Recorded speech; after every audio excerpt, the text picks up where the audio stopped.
pissed. I'm pissed.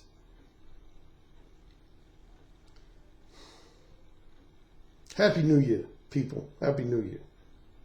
Now, the reason I'm ticked off, I just did all this talking thinking I was recording. And I wasn't fucking recording. I did probably like 30 to 35 minutes just running my mouth. And the shit wasn't even recording. So obviously, I'm like ticked off. Because you know, I do a lot of my shit extemporaneously when I speak. I don't do like a pre-rehearsed script. So when you speak off the top of your head, what's formerly known as extemporaneous speaking, you can't really recreate that shit. You know what I'm saying? You can't really recreate that shit.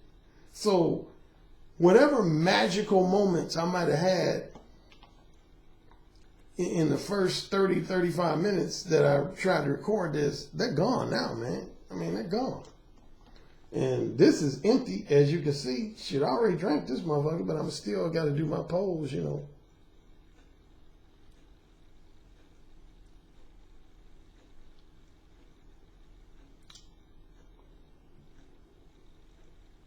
Letting it squeeze.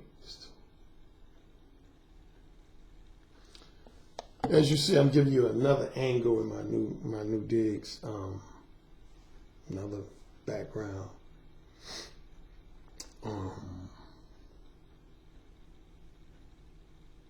Man, I'm ticked off, man. I had some good shit in there too, man.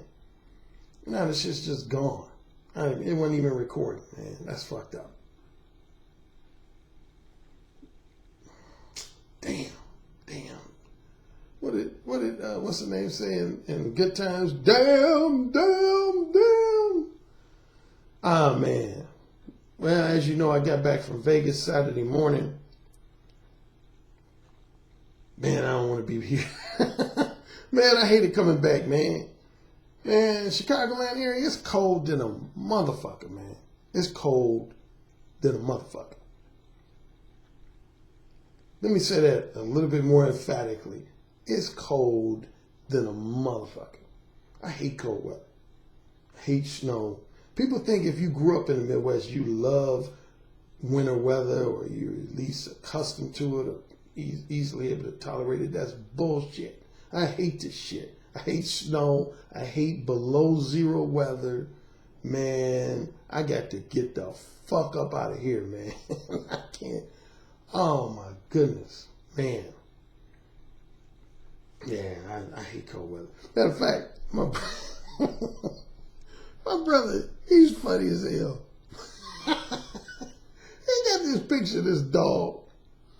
My brother will send me this picture of this dog. Whenever he thinks like that I said something like silly or stupid or goofy, he'll send this picture of this dog. I'm going to try to insert it right now so that you can see.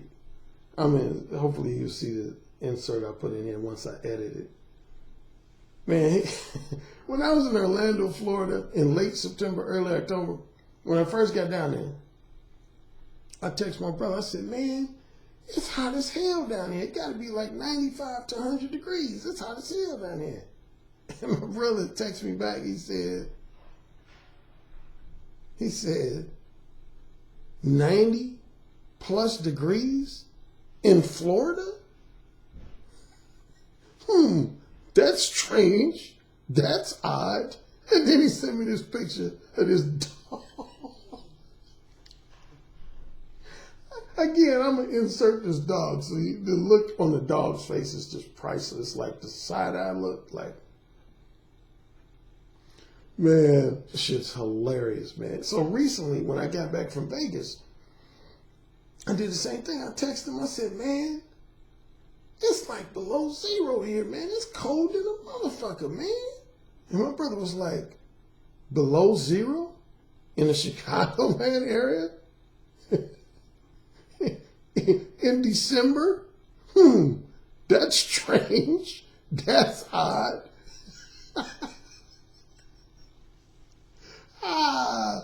Plus my brother's out. He cracks me up, man. Check out the Dave Chappelle specials. Dave Chappelle, man. called The Bird Revelation. It's worth checking out. I highly recommend it. He touches on the Me Too movement. And you know, I spent like my last 3 or 4 videos talking about stuff related to the Me Too movement. Another thing I would recommend, I watched this special on the Discovery. Well, it's not special, it's like a drama series, on the Discovery Channel. And it's about this bomber named Ted Kaczynski, who was nicknamed the Unabomber. It's an 8-episode series. If you can't watch all 8 episodes, watch episode 5, 6, and 7 and then give me your feedback. Watch episode 5, 6, and 7 and then give me your feedback. Remember, I did at least 1 or 2 episodes where I was talking about that most of your guys who are mass murderers and serial killers and guys who want to just blow up the world are typically guys who are romantically and sexually frustrated dudes, guys who are just not successful. Matter of fact, about 3 weeks ago, I was interviewed by a brother named Donovan Sharp, and that was one of the questions he asked me. He said, Alan, when you agree that most men who are serial killers and mass murderers and mentally ill type dudes are guys who are just not good with women? And I was basically like, hell yeah. Rare exceptions aside, hell yeah. Shoot. I told Donovan Sharp, I said, man, ain't no man, heterosexual man, who's having sex with beautiful, sexy women on a regular basis, or getting his dick sucked by beautiful, sexy women on a regular basis, just gonna wake up one day and be like, hey, you know what? I just want to just kill a bunch of people. I think I just want to blow up the world, okay? I want to build a bomb and just blow up some shit. Come on, man. Come on. Check him out. Google him. Ted, I think his name is Kaczynski. And his nickname was the Unabomber. UNA Bomber. The Unabomber. It's a very interesting series. It's worth checking out. Dave Chappelle's worth checking out. Both his new specials, but particularly the one called The Bird Revelation. And then that series is called Manhunt, Search for the Unabomber. Yeah. I'm a movie buff, number one, and number two, I'm somewhat of a TV buff. I like quality television. A lot of television is just not good to me. Hopefully this won't be too long. This is kind of my, again, Happy New Year, ready to get 2018 started.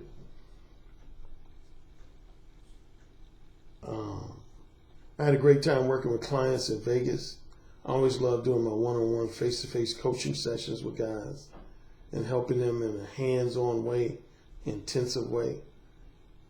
And this is, I think I mentioned, my busiest time of the season, the busiest time of the year for one-on-one face-to-face coaching sessions, usually between roughly mid-November and mid-February. That's arguably my busiest time. I think a close second being that period between roughly Memorial Day and Labor Day is another period where I'm usually busy with one-on-one face-to-face coaching. Matter of fact, this was in the last 15 months was the most one-on-one face-to-face coaching sessions I've actually done as a dating coach. I first started doing one-on-one face-to-face dating coaching sessions in 2010.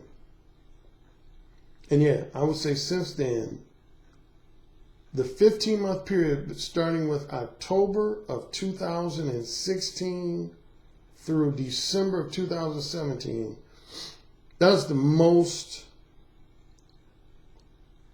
most one-on-one face-to-face coaching sessions I've done with clients of any 12 to 15-month period since I started doing one-on-one face-to-face coaching. So I'm happy about that. Yeah. So I mentioned that Dave Chappelle touches on the Me Too movement. I'm still getting at least a handful of emails from guys asking me, Alan, you know, like, how's the Me Too movement? Do you think it's going to, like, stifle the Mode 1 approach, or you think it's going to inhibit men's desire and motivation to express themselves in a Mode 1 manner? I'm going to give you the dog look. Man, that dog cracks me up.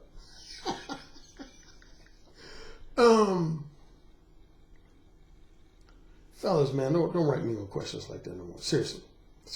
All jokes aside.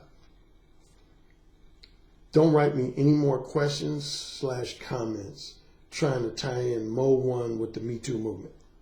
Mode 1 is always going to be around, okay? Mode 1 ain't going to never fade out.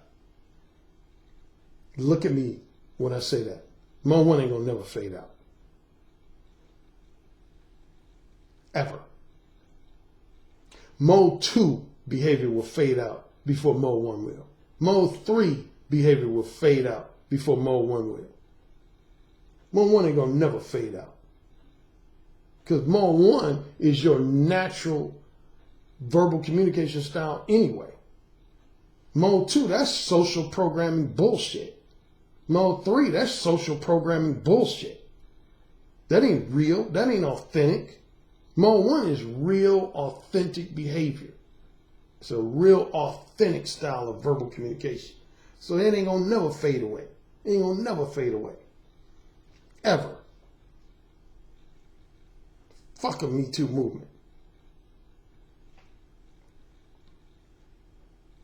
Shit, y'all heard my story from, 3 videos ago? Man, I had a woman suck my dick at work, and it caused me to get fired, and it caused her to get fired. Did I stop being Mode 1?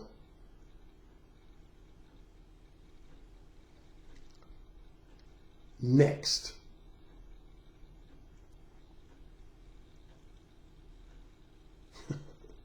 Now, one of my friends, somebody who followed me since Blog Talk Radio, I ain't gonna say his name, but he sent me this video of some brother who I've seen in my comment section. Some brother saying he's better than me, better than Ron Wills, and better than Steve Dean Williams as a dating coach.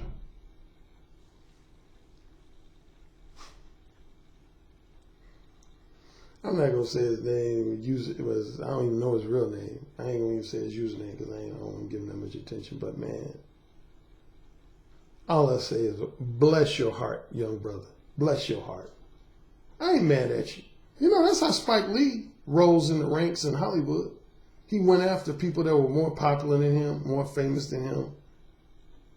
And then people started giving him attention. That's an old scheme, old routine, is to, particularly in the world of media and entertainment. And I lost 2 earrings in Las Vegas, man. I feel naked without my earring.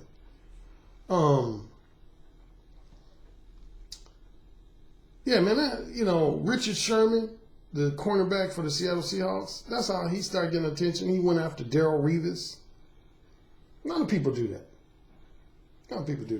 So, man, I ain't mad at this brother for trying to say that he thinks he's a better dating coach than me and some of the other guys. But my thing is, I never heard of this motherfucker, man. So I just find it amusing that a motherfucker that I ain't heard of and most people ain't heard of gonna say he has better knowledge, wisdom, and insight and dating advice than I do.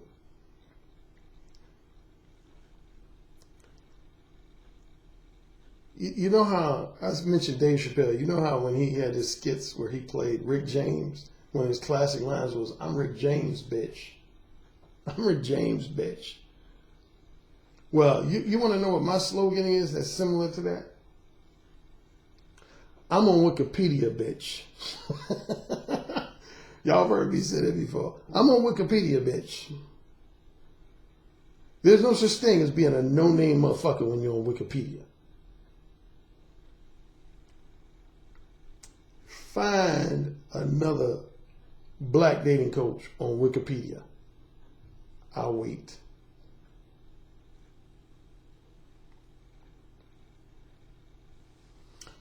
No. like I said, man, more power to this brother, man. If he should have confidence in his ability to offer worthwhile dating advice to his followers and clients, if he has any. He should have confidence in himself. So like I said, I ain't mad at the brother. Again, this ain't gonna be too long. Here's what I want to talk about. I had a guy write me.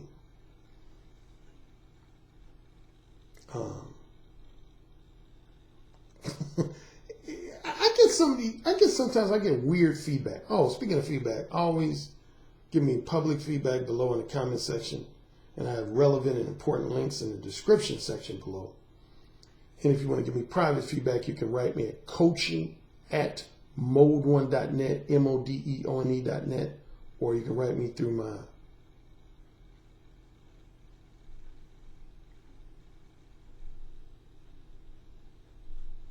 again, whenever you see me looking down and to my right, your left, that means I'm looking at notifications and they're popping up.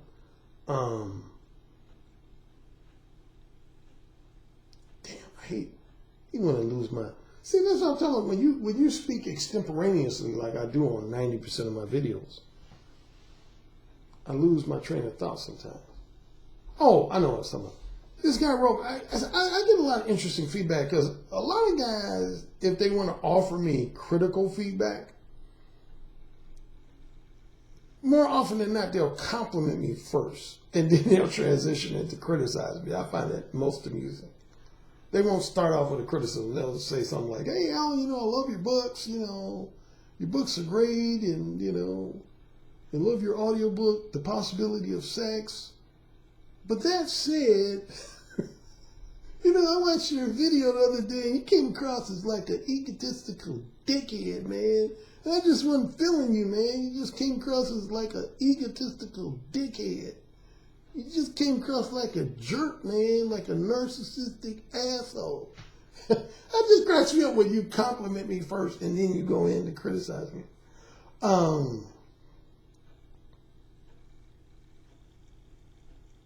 Oh, before I talk about that, let me go back to this brother who said who said in some interview on YouTube he thought he was a better dating coach than me.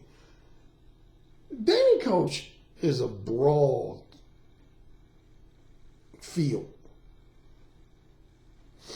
meaning it covers a lot of different aspects and components to male-female relationship dynamics. I almost like to use an analogy similar to a physician. You have some physicians who are general physicians that kind of cover a little bit of everything. And then you have specialists like heart surgeons, people who specialize in skin care like dermatologists, teeth, dentists, eyes, ophthalmologists. I forget the ones for bones. Foot, podiatrists is for feet. So yeah, you got general physicians, what they call family physicians, and then you got specialists. I would say I'm probably 1/3 a general dating coach and then 2/3 a specialist.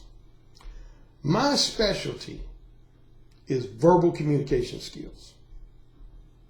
Verbal communication skills, and even more specific than that, is verbal seduction skills. Now, as my good friend Tony Maceo, brother Maceo of Mac City Limits fame, always likes to tease me about rubbing my balls in guys' faces whenever I say anything that's halfway egotistical and or narcissistic, where I basically toot my own horn about some shit. You've heard me say this, so this ain't gonna be nothing new. When it comes to just the broad scope of dating coaching, I think there's quite a few guys out there that are what I would call quality dating coaches. So I do think there's quite a few guys that are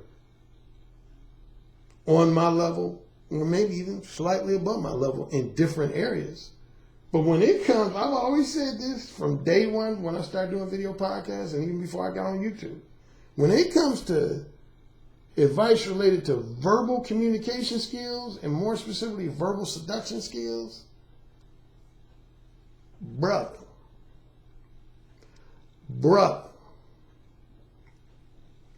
Ain't nobody on my level. Period. And you know, you've heard me throw out the challenge before. I say, if you think you better than me in that area, verbal communications in general, more specifically verbal communication, and verbal seduction, step up to the plate so I can crush you. Step up to the plate so I can crush you. Please. My nickname is the king of verbal seduction. The king of verbal seduction.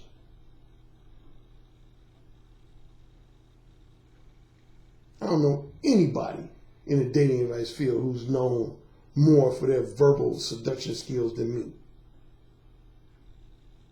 Because if they did, they would have a book out tooting their horn the way I toot mine. And I ain't read nobody's book where they toot their horn like I toot mine. So this young brother who think he can challenge my throne, as far as dating coaching in general, he might have some things going for him I don't even know much about to do. But verbal communication, verbal seduction, man, please. I mentioned Richard Sherman just a little while ago. Richard Sherman, remember that infamous game after that playoff game where he went to extend his hand to that 49er wide receiver? What was that receiver's name? I can't remember his name. He plays for the Raiders now. And then anyway, the 49er rejected his handshake. So Richard Sherman got on the mic when the woman went to interview him after the game.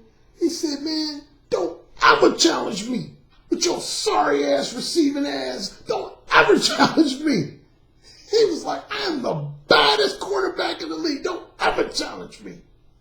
I love when Richard Sherman did that. He's talking about throwing your balls in somebody's face. Richard Sherman was like, shit, I am the bad. And at that time, he was, in my opinion, the baddest quarterback in the NFL.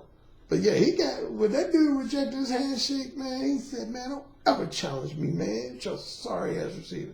That's how I feel about any guy trying to challenge me in the area.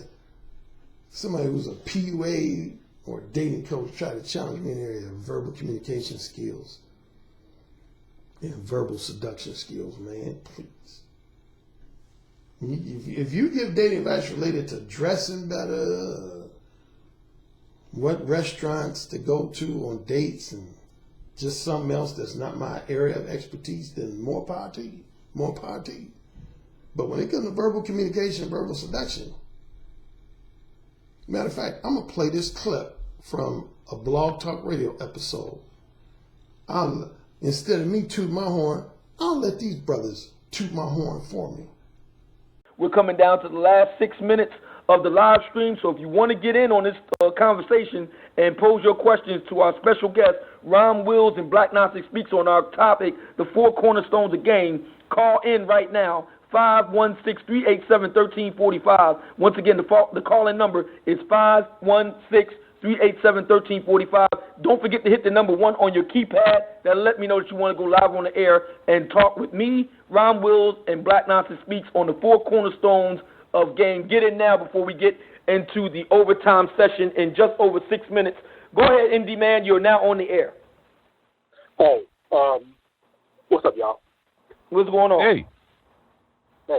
I have to agree with you on the communication piece, because I actually did take a session with Alan Roger Currie, and he gave me a line that I did not think was going to work, and it worked. And I was like, what the fuck? Oh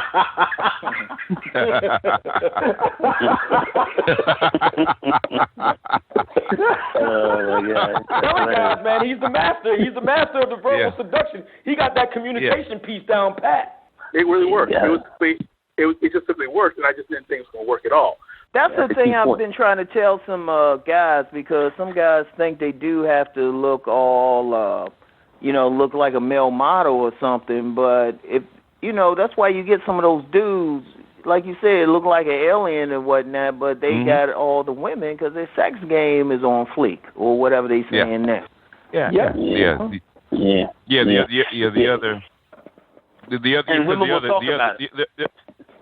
other pillars are his the other pillars are up, his mouthpiece, his sex game, and his environment, his control of his environment. He's in control of all those three things. So so basically, his weakness of his trap. Because, like I said, Billy, who was the best pickup artist I've ever seen, had none of that stuff. He didn't have looks. He didn't have money. None of that. He didn't have a car. But the other three pillars were on at the level 10. He had a mouthpiece. His sex game was on point, and he knew exactly what kind of women to approach. So he's in control of his environment. And basically, what you talk about, a moving target. Billy was the best person I've ever seen at a moving target. He could get out of, we'd be riding. He said, pull over. And it'd be like an 8, man. He'd jump out, and he had one standard line that he delivered to perfection. He said, and I'll tell you what it is. He said, I'm collecting smiles today. Would you like to donate? And that was his perfect line. And he delivered that with perfection, and he'd get the number right then and there and get back in the car.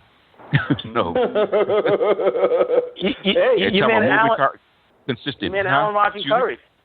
You meant Alan Roger Currie. He's not the smoothest looking cat on earth, but he got mad game. So, I'm glad you mentioned Alan Roger Currie because, we're talking about the mouthpiece part of the four cornerstones of the game. We talked about the trap, and now we're talking about the mouthpiece. And see, that is what, me and Alan Roger Currie have talked about this privately, and so I'll talk about it now.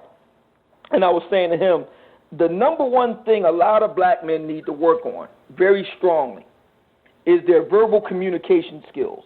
You have to be effective communicators, not just with women, but in life in general. But here we're talking about women. You have to be an effective communicator, man. There is something to be said for the complaints on the part of some sisters in terms of they're not appreciating the lack of communication skills that a goodly number of brothers exhibit. You have to be able to be an effective communicator. Now, why is mode 1 important?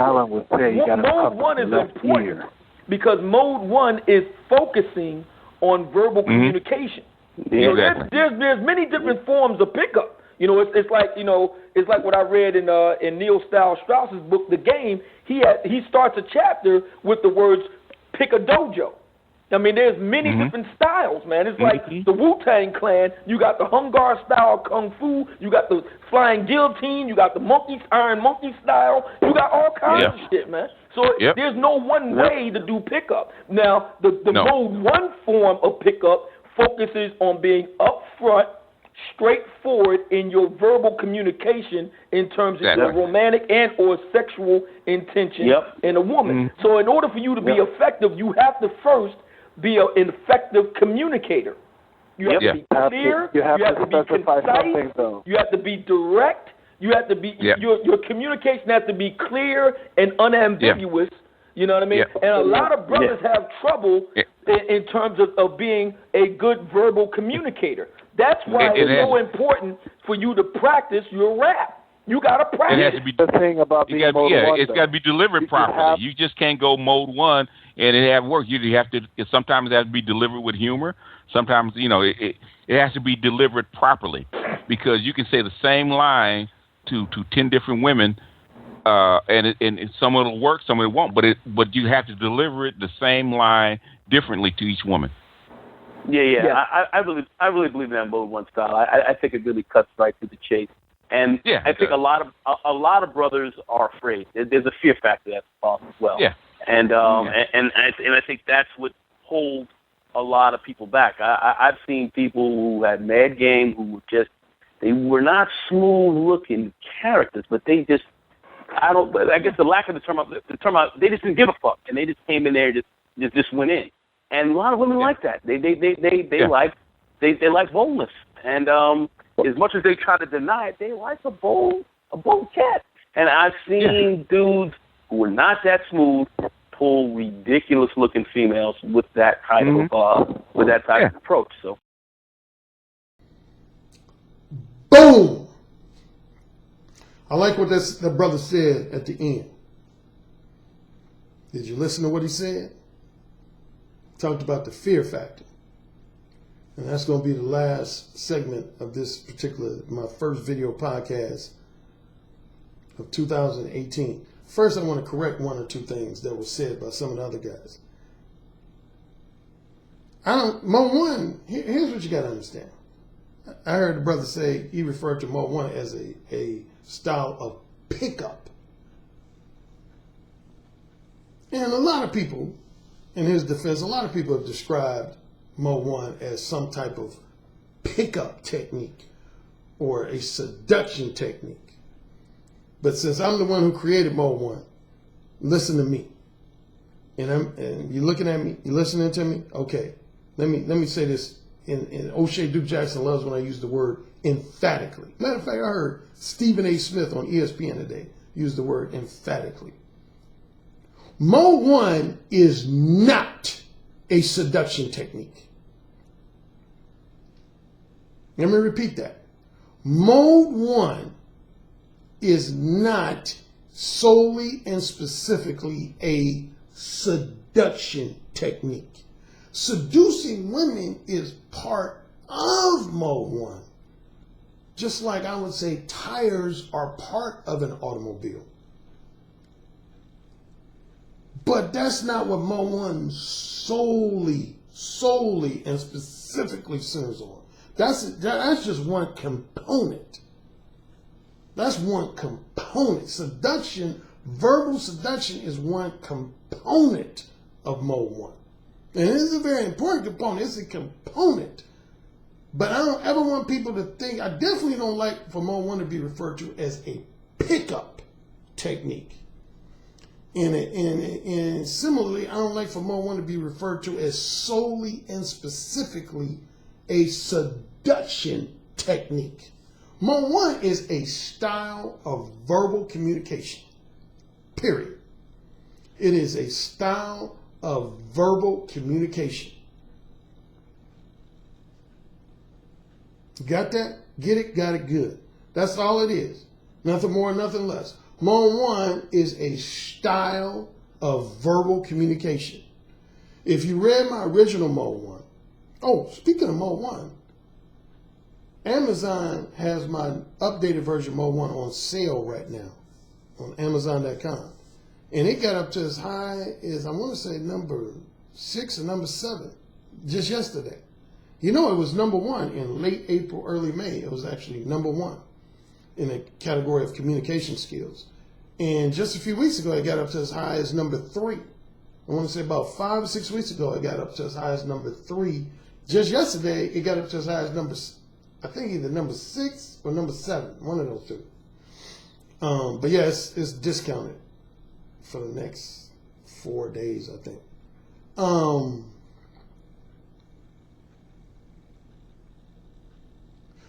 Now, this is going to tie in with, now I'm going way back to about 15 minutes ago when I talked about this guy sent me this email feedback. This guy, he started off complimenting me, but then he went into a criticism. He said, you know, he gave me kudos on all my books, and he said he's listened to my audio books and blah, blah, blah. But then he said, see, I don't have it in front of me. So I'm going to be paraphrasing, which I frequently do. I don't want to misquote him, though, too badly. He said it had to do with rejection. And he said, I can't remember. He said something to the effect of, Alan,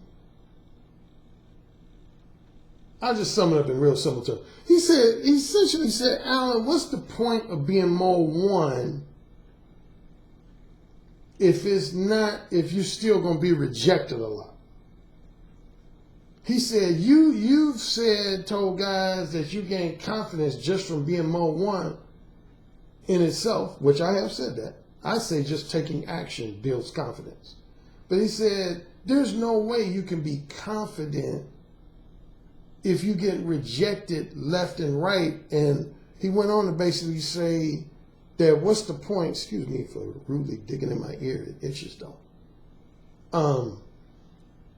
He essentially, and again, I don't have his email in front of me now, but he said,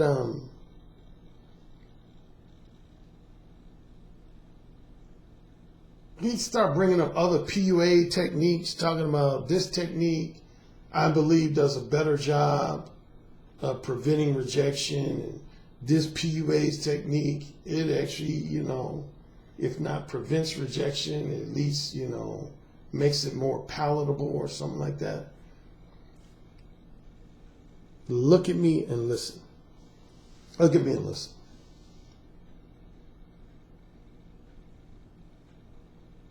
Mo 1 was never, ever, ever, ever, ever, ever designed to help single heterosexual men prevent, delay, and or soften the sting or soften the blow of rejection. Let me repeat that. Mo 1 was never, ever, ever, ever, ever designed to help heterosexual men prevent, delay, and or soften the sting or soften the blow of rejection. Ever. And if you read my original, going back to like my 1999 version of Mo 1, that was my first ebook version. And my first paperback version was the 2006 version. Then since then, I've had the audiobook version in 2014, and I got the updated ebook version 2017. But I say in my original Mo 1 book, man, I say Mo 1 is not a magic pill for preventing guys from being rejected. It's not. And I think most guys get that, but there's still at least a small percentage of guys that seem not to get that. Like this guy, he got all my books, man. He got all my audio books. And he still don't understand that. That's because he's treating Mo 1 like a pickup technique and or solely and specifically a seduction technique. Man, let me break it down to you, man, you fellas out here. You guys who desperately want your magic pill. There ain't no method out here that's going to guarantee you that you ain't going to never, ever be rejected by a woman. And anybody who's selling you on that bullshit, they making a lot of easy money off your ass for believing that bullshit. That's just like me writing a book saying you can lose 50 pounds in 72 hours and you buy my book. You a dumbass for buying my fucking book if you believe that stupid shit.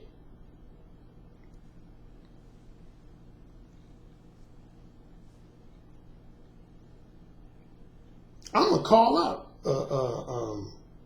a pickup artist who conveniently quickly changed his subtitle related to what I'm talking about. Mystery, Eric Von Markovich, aka Mystery Method. He had a book that came out, and initially I noticed this. A lot of people I don't think noticed it. I noticed it when his book first came out.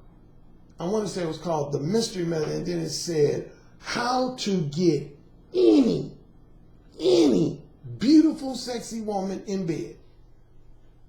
It said how to get any beautiful, sexy woman in bed, which implies that if you follow his method, you ain't gonna never, ever get rejected by a beautiful, sexy woman. Then like less than 2 weeks later, the subtitle was changed to how to get beautiful, sexy women in bed. And when they took out the word any. They took out the word any. Then it was just how to get beautiful, sexy women in bed. It wasn't how to get any.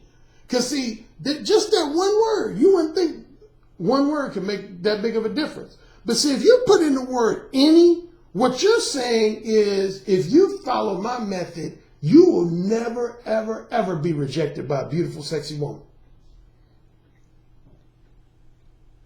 And that's bullshit. I don't care who you fucking are. You could look like fucking Brad Pitt or Boris Kodjoe or whoever else is considered a marquee, sex symbol.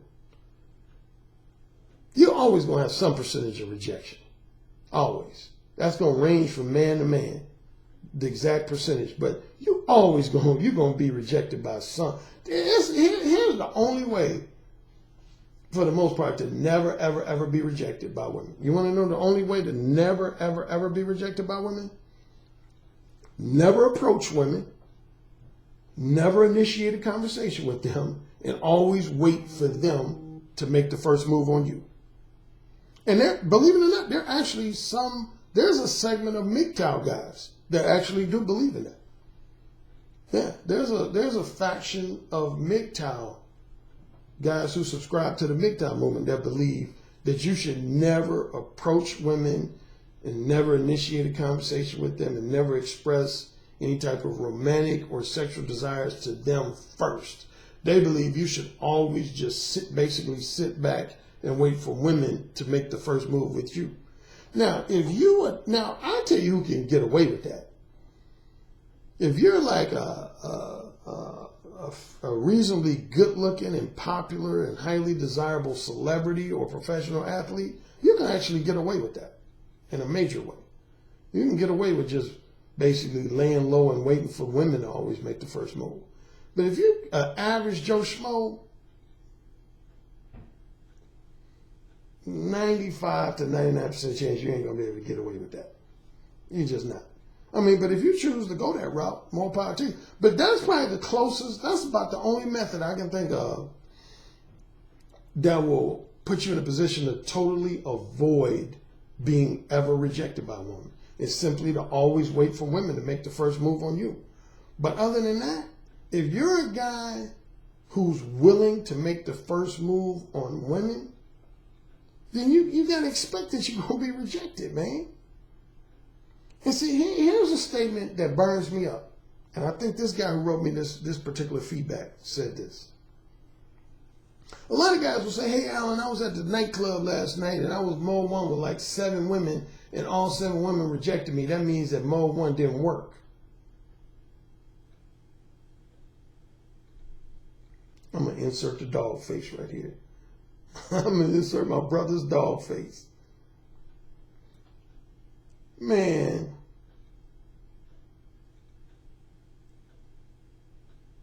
Let me repeat it again. Mode 1 was never, ever, ever, ever, ever designed to prevent, delay, or soften the sting or soften the blow of rejection. See, I'm different than a lot of guys, man. I love being rejected quickly and straightforwardly. I love this shit. And I've said that at workshops. I've said it on my blog talk radio show. If a woman's going to reject me, for me, my attitude is the quicker the better. If a woman's going to reject me, the quicker the better. I don't want to go out on 3 dates with a woman and then after the 3rd date be rejected. Or go on 5 dates with a woman and after the 5th date be rejected. Or spend 3 to 6 months fun clubbing with a woman only to have her just... To me, here's what to me is worse than rejection, is being in a woman's dreaded friend zone. That's really why I wrote Mode 1, and I've said that. Most people should know that.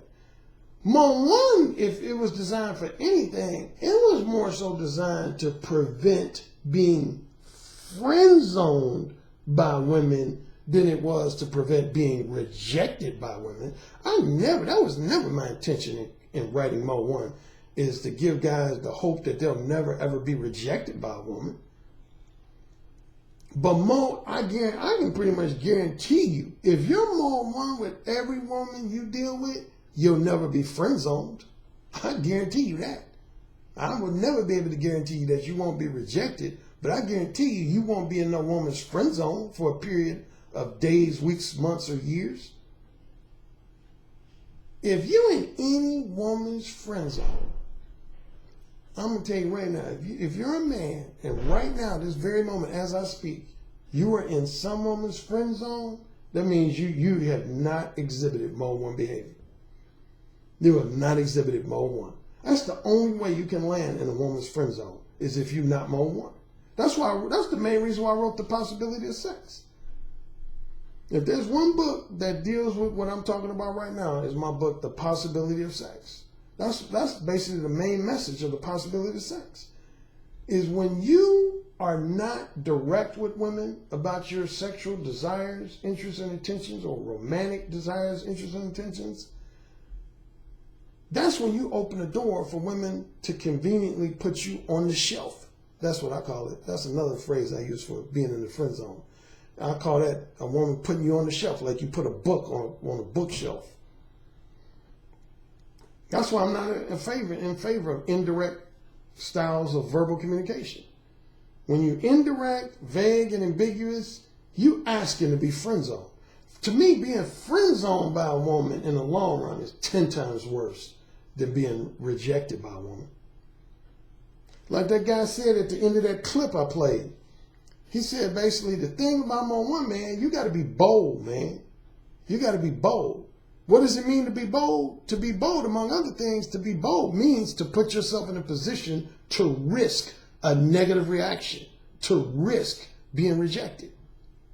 If you're not willing to risk being rejected by women, you're not willing to risk being criticized, insulted, or receiving a negative reaction from women, then that means you're not bold. You're not bold. You're a conventional motherfucker. That's what you are. Like that video, that one dude, there's a video on YouTube about calling women a basic bitch. There's a comedic actor, I can't think of his name, but he tells this woman, he says, you're a basic bitch. If you're not bold, you're a conventional motherfucker. That's what you are. You're a basic, conventional, adhere to your social programming type motherfucker. If you want to be bold with women, you got to take risk. You got to be willing to risk being labeled an asshole. You got to be willing to risk being labeled a jerk. You got to be willing to risk being labeled a dick. You got to be willing to risk being labeled as crass or rude or ultra provocative or socially inappropriate. You got to be willing to risk that shit. Or else give up Mo One. Just give it up. How many of you all have played sports? Would you ever play a basketball game without risking losing? Is there any method to guarantee that somebody will never lose a baseball game, a football game, or a basketball game? That's the risk in being an athlete. You're going to lose. Whether you're a tennis player, a golf player, basketball player, whatever, wrestler, boxer. When you put your hat in the realm of competition, you got to risk losing. Does anybody like to lose? No. But you got to risk losing. With women, you got to risk being rejected. You got to risk being rejected. Nobody likes being rejected. But I can tell you this. I've never had any type of bitterness or resentment towards a woman who rejected me in a quick, straightforward, abrupt manner. Never, ever. I can't think of one woman in my adult life that rejected me by the end of my first conversation with them that I still hold some type of grudge towards.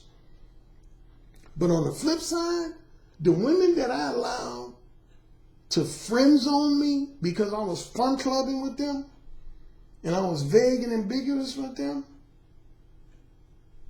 and I allowed them to use that manipulative tactic known as the possibility of sex, yeah, I still hold at least a minor grudge towards those women.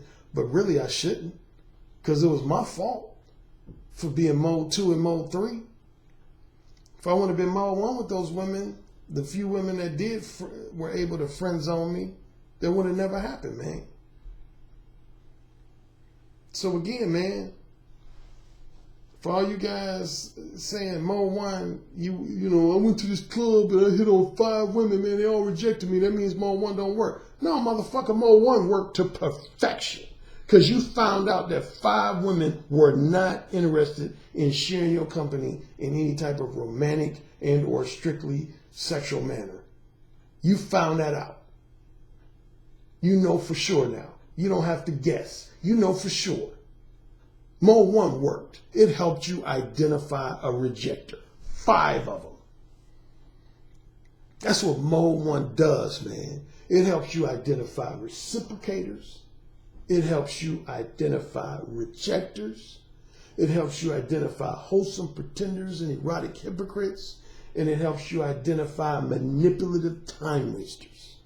It helps you identify all 4 archetypes. Not just one, not just reciprocators, not just wholesome pretenders, but it helps you identify the rejectors, and it helps you identify the manipulative time wasters. So when you identify any woman in any of those 4 categories, you have succeeded. It worked. Boom.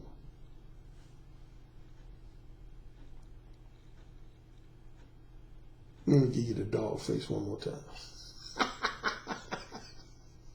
That cracks me up. I'm out. Join me. If you're a Patreon subscriber of mine, join me tomorrow at 6 o'clock p.m. Eastern. I'm going to be doing a live stream, Patreon exclusive live stream. Patreon exclusive live stream. Peace.